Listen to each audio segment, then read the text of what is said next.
আজকেও তনুর পা জামায় রক্তের দাগ দেখে আঁতকে উঠল মৌমিতা।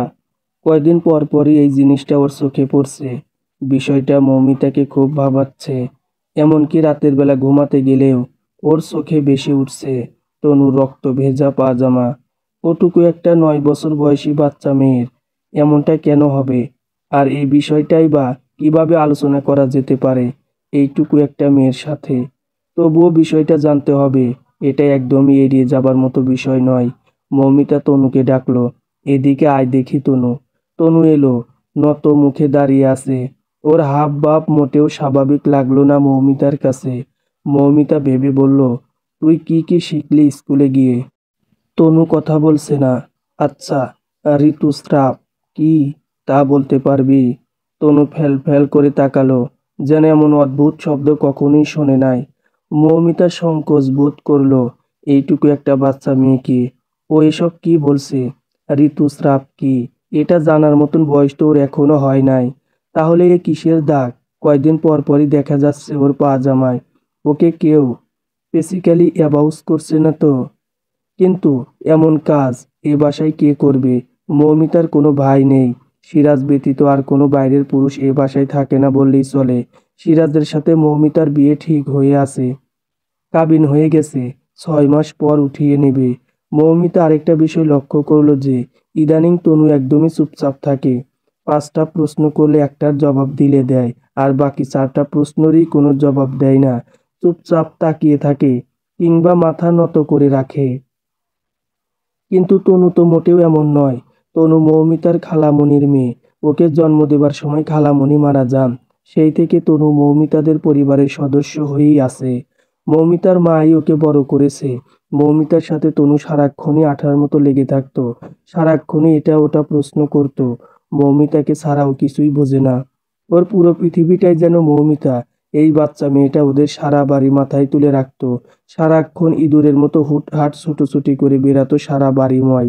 সিরাজ এলে ওর কোলে বসে ওর আনা আইসক্রিম খেত। সেই তনু এখন এতটা চুপচাপ কেন হলো? এমনকি ওর প্রাণের আপু মৌমিতার সাথেও কেন কথা বলছে না? মৌমিতা দৃঢ় মনে সিদ্ধান্ত নিল বিষয়টা নিয়ে ও ওর মতো করে তদন্ত চালাবে কয়দিন। রাতের বেলা সবাই ঘুমাতে গেলে পুরো বাড়ি অন্ধকার হয়ে যায় যখন, তখন ও তনু রুমের সামনে লুকিয়ে লুকিয়ে টহল দিতে থাকে। বেশ কয়েকদিন এটা করার পরও কোনো সুরাহা পাওয়া গেল না। তনু রুমে ও কাউকেই ঢুকতে দেখলো না এই কয়দিনে। তবুও ওর সন্দেহ কাটছে না। সেদিন রাতে খেয়ে দিয়ে সবাই ঘুমিয়ে যাবার পর ও সরাসরি তনুর রুমে ঢুকলো। লাইন অন করলো। টেবিলের উপর বাড়ির কাজের নীল কাবারের খাতাটা পড়ে আছে। তনু ঘুমায় চুপচাপ। পাজামা হাঁটু পর্যন্ত উঠে আছে। হাফ হাতা গেঞ্জিটা নাভির উপরে উঠে যাওয়ায় ছোট্ট পেটটা দেখা যাচ্ছে। কি পবিত্র! মৌমিতার চোখে জল চলে আসে। একটা শিশুর সাথে এই জঘন্য কাজটা কে করে? আদৌ করে, নাকি সবই ওর ভ্রম বা ভুল ধারণা? কিন্তু এভাবে এরকম সন্দেহ ভিতরে বয়ে তনুকে ছেড়ে ওর যেতে ইচ্ছে করলো না। ডেকে তুলল তনুকে, চল, আজ থেকে তুই আমার ঘরে ঘুমাবি। এই ঘরে তোকে আর একা একা ঘুমাতে হবে না। তনু ঘুম ঘুম চোখে মৌমিতার হাত ধরে ওর রুমে চলল। তনু খাটের একপাশে নিশ্চিন্তে ঘুমায়। মৌমিতার মাথা থেকে চিন্তা সরে না। ও ওর বড় আপাকে ফোন করে পুরো ব্যাপারটা জানালো। বড় আপা ওকে সবটা সত্যভাবে যাচাই করে বা প্রমাণ করে পরে বিষয়টা নিয়ে ভাবার পরামর্শ দিলেন। কেবলমাত্র সন্দেহের ভিত্তিতে এটাকে বড় করা যাবে না। সেই থেকে মৌমিতা প্রমাণ আয়ত্ত করার সূত্রগুলো খুঁজতে লাগলো। এই কয়দিনের পুরো ঘটনাগুলো চিন্নুয়ে একে একে মাথাতে গুছিয়ে নিল। এ কয়দিনের মধ্যে আমাদের বাসায় 2জন পুরুষ এসেছেন। মা অসুস্থ থাকায় রাতে রেস্টুরেন্ট থেকে ওয়েটার এসে আমাদের রাতের খাবার দিয়ে গিয়েছিল। আর সিরাজ এসেছিল মোট 7 দিন। কিন্তু ওয়েটার তো দরজার ওপার থেকে খাবারটা দিয়েই চলে গিয়েছিল। সে তো ঘরে আসেইনি। আবার দারোয়ানও সুযোগ পেলেই চোর চোর বলে ঘরে ঢুকে উপরতলায় আসে। যদিও কখনো চোর আসতে দেখেনি। কিন্তু সে তো কোনো রুমেরই ভিতরে ঢুকতো না। রুমগুলো তো একটু উকি মেরেই চলে যেত। তাহলে কি সিরাজ? তনুকে যেভাবেই হোক পুলিশের সাহায্য নিয়ে মেডিকেল টেস্ট করাতে হবে।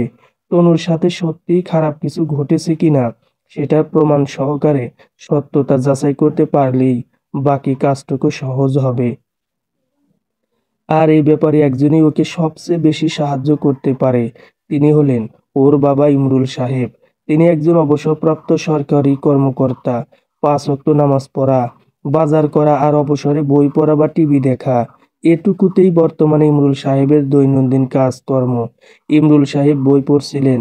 মৌমিতা বলল, আব্বু, তোমার একজন পুলিশ অফিসার বন্ধু আমাদের থানায় ছিলেন, ওনার ফোন নাম্বারটা দেবে?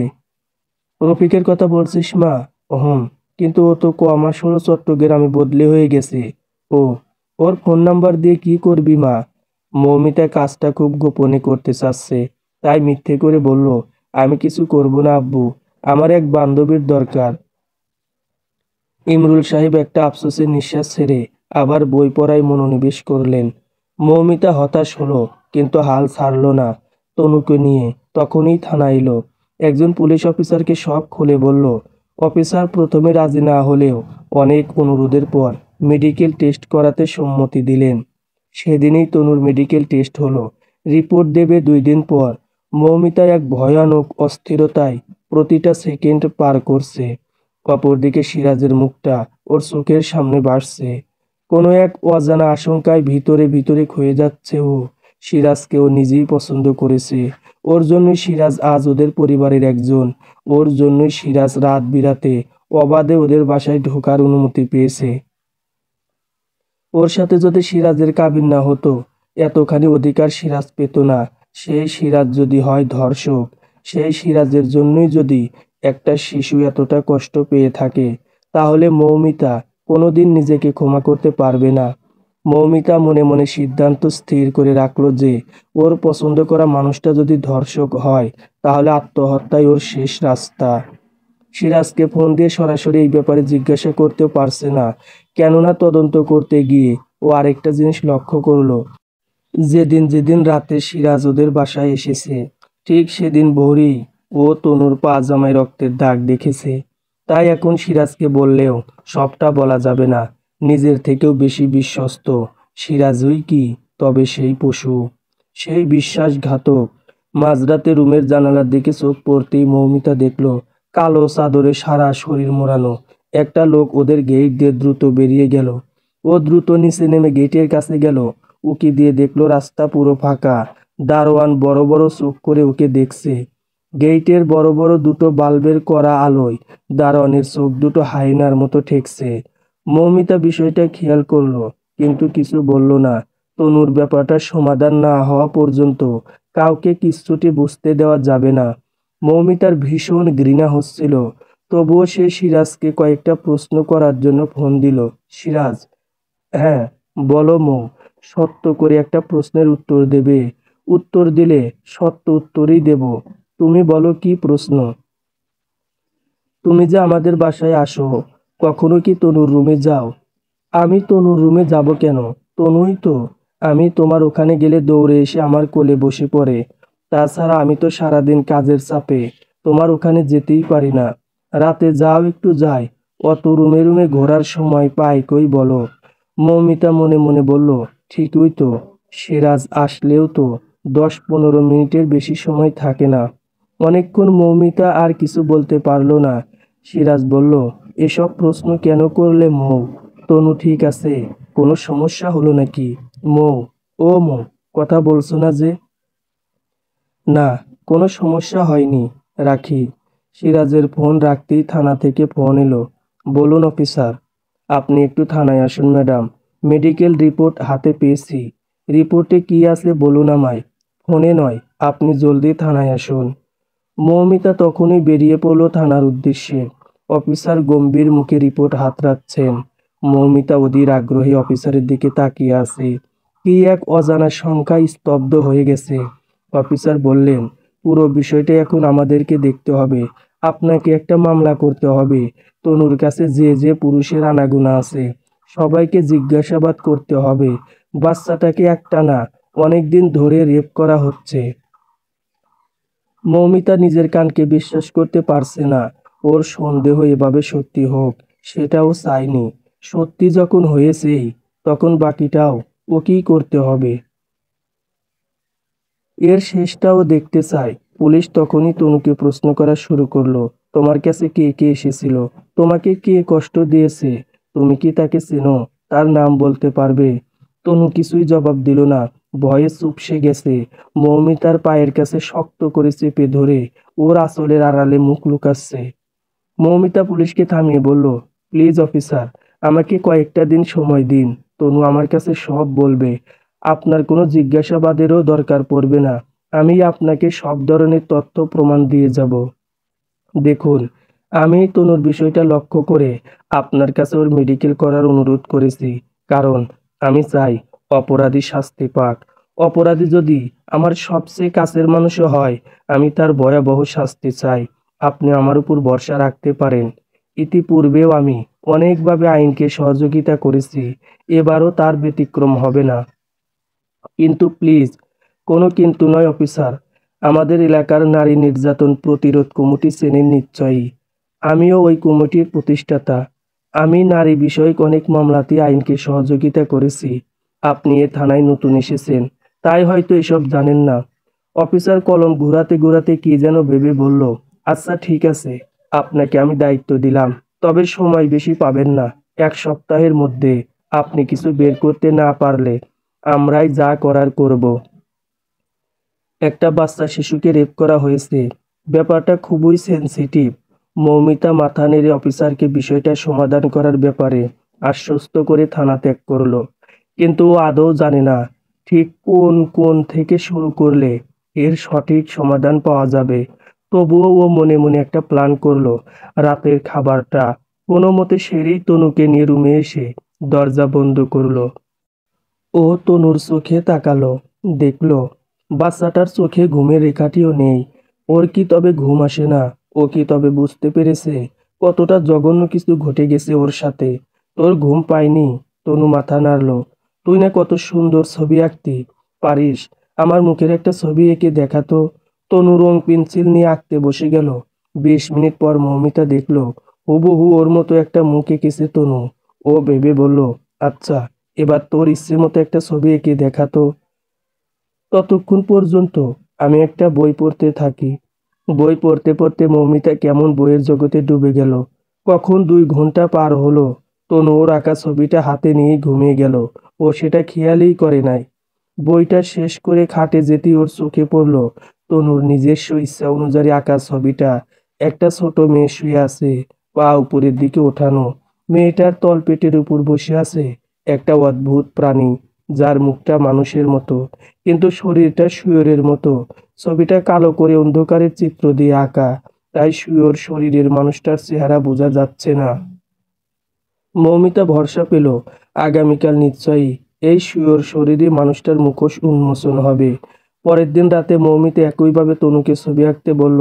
আগের ছবিটাকে স্পষ্ট করতে বলল, তনু এই ছবিতে তো মানুষটার মুখের চারপাশে অন্ধকার করে রেখেছিস, একটু আলো দে তো, মুখটাকে স্পষ্ট করে আঁকা দেখি। তনু চুপচাপ মুখটাকে স্পষ্ট করে আঁকলো। সেটা দেখে মৌমিতার মাথায় বজ্রপাত হতে থাকলো। আরো পরিষ্কারভাবে জানার জন্য তনুকে প্রশ্ন করলো, এই লোকটাই কি তোর ঘরে যেত, তোকে কষ্ট দিত? তনু কেঁদে ফেললো। আপু, ও তোমাকে মেরে ফেলবে। আমাকে মেরে ফেলার কথা বলে তোকে ভয় দেখিয়েছে? তনু মাথা নেড়ে হ্যাঁ বলল। আমাকে সে মারতে পারবে না, তুই সত্য করে বল, এই লোকটাই? হ্যাঁ বলে তনু কান্না শুরু করলো। কাঁদিস না তনু, তোর কোনো ভয় নেই, আমি আছি তো। তোমাকেও যদি মেরে ফেলে পারবে না, সত্যি তো? হুম, সত্যি। এই লোকটা রাতের বেলা তোর ঘরে যেত না? হ্যাঁ, তোকে জানোয়ারটা অনেক কষ্ট দিয়েছে। বিশ্বাস কর, আজকের পর থেকে আর তোকে সে কষ্ট দিতে পারবে না। তনুকে ঘুম পাড়িয়ে গভীর রাতে মৌমিতা নিচের ঘরে এলো। মনে মনে প্রতিজ্ঞা করলো, আজকে হয় মারবো, নয়তো মরবো। একটা নষ্ট হয়ে যাওয়া মোবাইল চার্জারের তার হাতে নিয়ে বাবার রুমে ঢুকলো। বাবা ঘুমোচ্ছে। বাবার বয়স্ক কপালটা খুব কোমল দেখাচ্ছে। শীতের রাত। বাবার পায়ের কাছে লেপ পড়ে রয়েছে। পাশেই মা শুয়ে। দেখে মনে হচ্ছে মায়ের গভীর রকমের ঘুম হচ্ছে। বাবার গায়ে সাদা পাঞ্জাবি, সাদা ঘন দাড়ি গলা থেকে বুক অব্দি পড়ে রয়েছে। সেটাকে আলো রোশনির মতো স্নিগ্ধ দেখাচ্ছে। কিন্তু মৌমিতার একটুও মায়া হচ্ছে না। তবুও ও বাবার গলায় চার্জারের তারটা পেঁচিয়ে আবার সরিয়ে নিল। ওর মা অসুস্থ, ও ছাড়া তনুর আর কেউ নেই। ও যদি খুন করে জেলে যায় তাহলে তনুর জীবনটা ধ্বংস হয়ে যাবে। এক শকুনে ওকে ছিঁড়ে খেয়েছে। জানার সাথে সাথে সমাজের আরো 9টা শকুন ওর দিকে তাকাবে, ওকে ছিঁড়বে, তারপর গিলে গিলে খাবে। আর তখন তনুর জায়গা হবে হয় কবরে নয় পতিতালয়ে। ও তখনই তনুর কাছে দৌড়ে এলো, তনুকে জাগিয়ে বলল, একটু পরেই ভোর হবে তনু, চল আমরা চলে যাই। এ বাড়িতে আর এক মুহূর্ত নয়। যাবার সময় মা দরজায় দাঁড়ালেন, বললেন, তোর বাবার উপর অভিমান করে চলে যাবি? সে মা, এটাকে তুমি অভিমান বলছো কেন? এটা ঘৃণা, তীব্র ঘৃণা। তোর বাবা সংসারের অনেক কাজই করতে পারেন না, কিন্তু কখনো তো সংসারের প্রয়োজনে টাকা পয়সা খরচা করতে কোনো কুণ্ঠাবোধ করেন নাই। সারা জীবনে তিনি অলস এবং একটু বেশি কথা বলেন। এই দুইটা দোষ ছাড়া আর কোনো দোষ তো মানুষটার ছিল না রে মা। এই বুড়ো বয়সে সে একটা ভুল না হয় করেই ফেলেছে, তাই বলে চুপ করো মা। এই তোমাদের এই রকম ভক্তি আর সরলতার সুযোগ নিয়েই এই শয়তানগুলো পৃথিবীটাকে দিনকে দিন বিষাক্ত করে তুলছে। মৌমিতার স্বর শুনে মা চমকে উঠলেন। ও যাবার জন্য পা বাড়াতেই মা আবার ডেকে বললেন, যাবি যখন আমাকেও সাথে নিয়ে চল মা। মৌমিতার প্রচণ্ড ঘৃণা লাগছে। ও জেনে গিয়েছিল যে তনুকে কে রেপ করতো নিয়মিত। এটা দারোয়ান জানতো। তাই ওর মাই সেদিন কালো চাদরে শরীর মুড়িয়ে দারোয়ানের কাছে গিয়ে বলেছিলেন দারোয়ান যাতে মৌমিতাকে কিছু না বলে। তিনি চাননি যে মৌমিতা এসব নিয়ে বাড়াবাড়ি করে সমাজের সামনে পুরো পরিবারটাকে ছোট করুক। মৌমিতা ভাবতেও পারেনি যে একটা শিক্ষিত মহিলা, যে কিনা এত বছর চাকরি করেছেন, সে তার স্বামীর এতটা নোংরামি এভাবে মেনে নিতে পারবেন।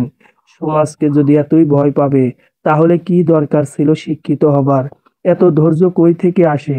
এমন ধৈর্যশীলার সান্নিধ্যে থাকলে ওরও একদিন এরকম ধৈর্যশীল হয়ে ওঠার স্বাদ জাগতে পারে। ওর মায়ের থেকে ও ওই রকম ধৈর্যের শিক্ষা নিতে চাইছে না। এরকম ধৈর্যের শিক্ষা গ্রহণ করলে ওরও এ জীবনের বাকি সব শিক্ষা বিফল হবে। মৌমিতা চিৎকার করলো, পথ ছাড়ো মা, আমি তোমাদের কারোর ছায়াও দেখতে চাই না এ জীবনে। তবে আমি খুব জলদি এই বাড়িতে আবার আসবো, থাকতে আসবো না। ওই জানোয়ারটাকে সর্বোচ্চ শাস্তি দেবার ব্যবস্থা করে পরে আসবো। মৌমিতা তনুর হাত ধরে গেট পার হয়ে রাস্তায় নামলো।